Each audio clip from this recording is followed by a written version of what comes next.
Hey fly tires, welcome back. My name is Matt, and the pattern I'm going to be showing you tonight is Charlie Craven's Quasimodo Pheasant Tail. Just like a regular pheasant tail, but it's got a little hump in its back. So you can find it in his Tying Nymphs book from 2015. Great book if you don't have this. You fish a lot of nymphs, tie a lot of nymphs. You probably already have it, but if not, check it out. Anyway, let's get started.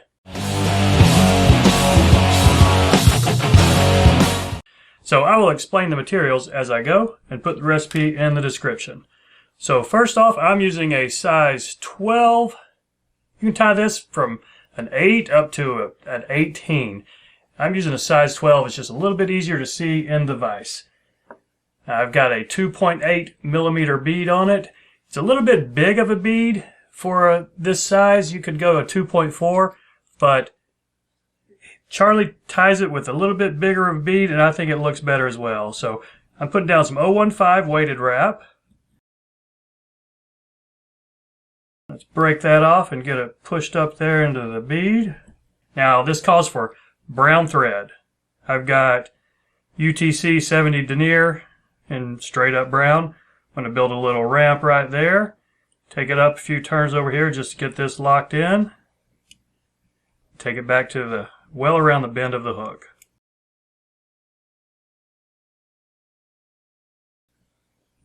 For the tail of this thing, it is a pheasant tail, and we're going to put pheasant tail fibers on the tail. So grab 3 or 4, 5 fibers. You've got your thread brought up well around the bend of the hook. I think that hanging about where the barb would be.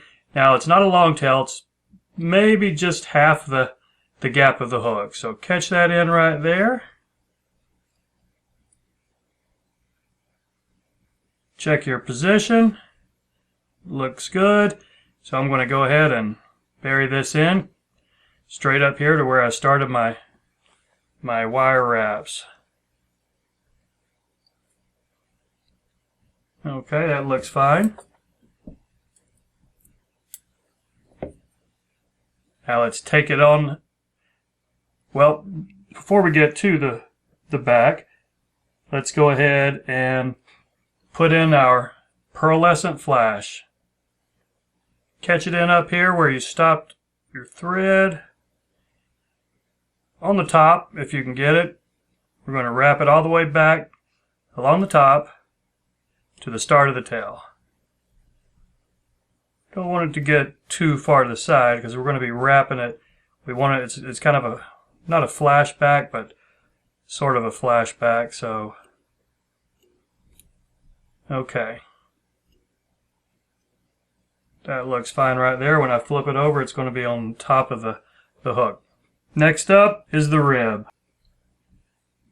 Now catch it in at an angle with enough slack that when you wrap it tight, it will be just behind the weighted wraps.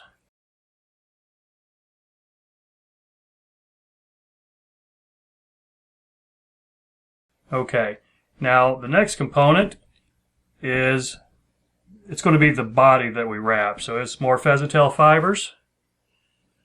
Tie them in tips forward. About right there. We may have to trim some of them in just a second.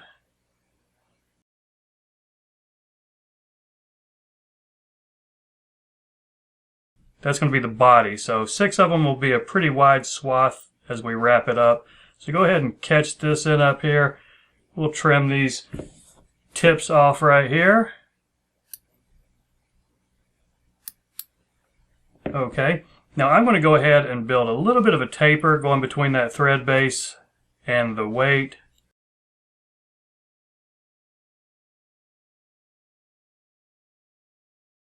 Okay, I think that looks fine. Now let's reposition the hook just a little bit. Next up, we're going to wrap the pheasant tail fibers. Try not to get them bunched up. If you can lay them parallel to each other going up, you'll cover more of the hook with each wrap.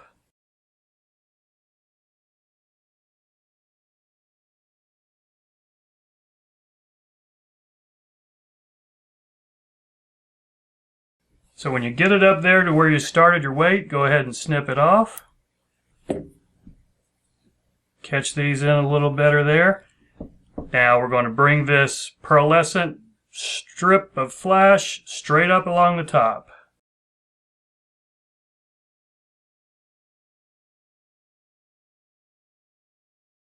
take a look at your position. Are you along the top? Pretty well right there. Don't cut it off yet because when we wrap this wire, it might bunch it up as we spiral this up. So go ahead and wrap your rib.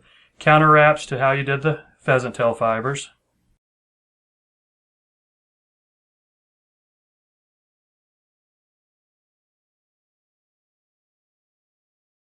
Okay, when you've got a couple of locking wraps on that, you can go ahead and pull this tight. I've got some tension on it. Allows me to spin this off. Now we can go ahead and cut off this excess flash.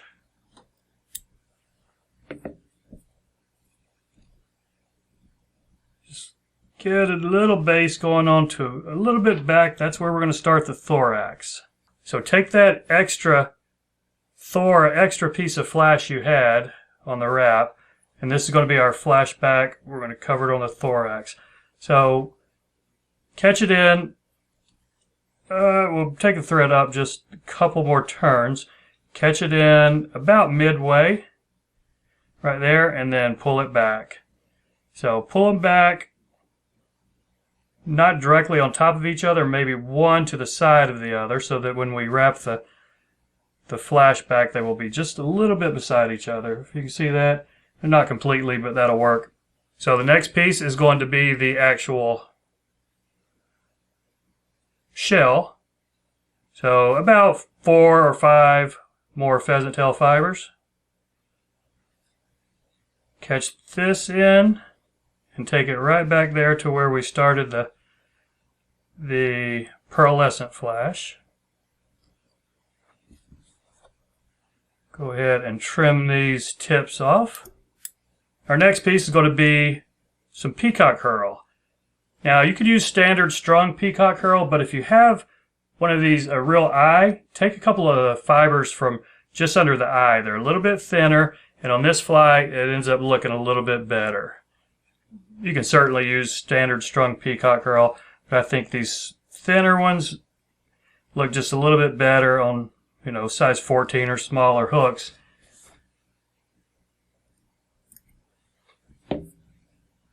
Okay, but before we wrap this, take your thread back up, and if you'll notice, I haven't had to put any wraps right behind the bead yet. We're saving that for wrapping it up. I'm purposely leaving that small gap right there. So 3 or 4 turns of your peacock herl. You don't want the thorax too big, just slightly bigger than the abdomen.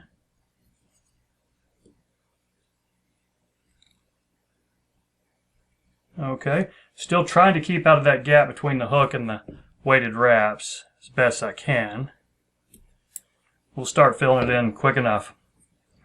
Okay, now before we wrap that flashback over, we're going to put the legs on it. So this time just 3 or 4 pheasant tail fibers. We're going to tie them in just on the tip. So I will start this a little bit high because the first wrap will probably torque it around a little bit. Okay, now there's pretty stubby little legs. See that? I want it to come around just a little bit more, so I'm going to pull a little tighter on that thread. Okay. And 2 wraps on that should suffice. That one's coming off to the side. Might have it come out a little bit further. Okay. Now 3 or 4 more, and we'll do the same thing on this side. Again, put them in, place them in just a little bit lower than the final position you want them to be in, because the thread will torque it around just a little.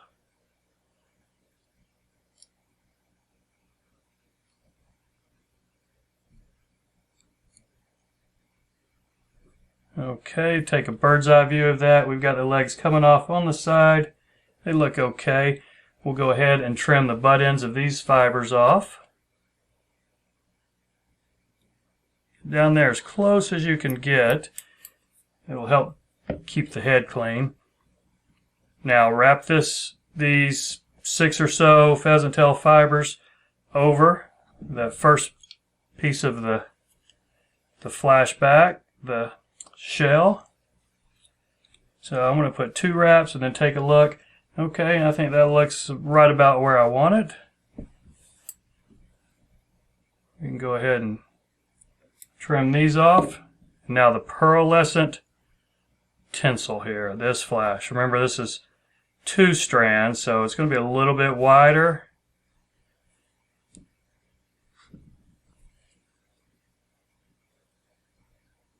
Okay, there's one, and then take a look at that. That's pretty well centered on the top. So, getting there with your finest tipped scissors, try and get that cut off. And now you see we have not clobbered that space between the bead and the thorax, so we can wrap a nice little head there. And we've got plenty of room for a whip finish and a little bit of head cement. So let's we've got enough room. I can do 2 whip finishes and skip the head cement. Or I could do, 1 and make sure I got some head cement in it.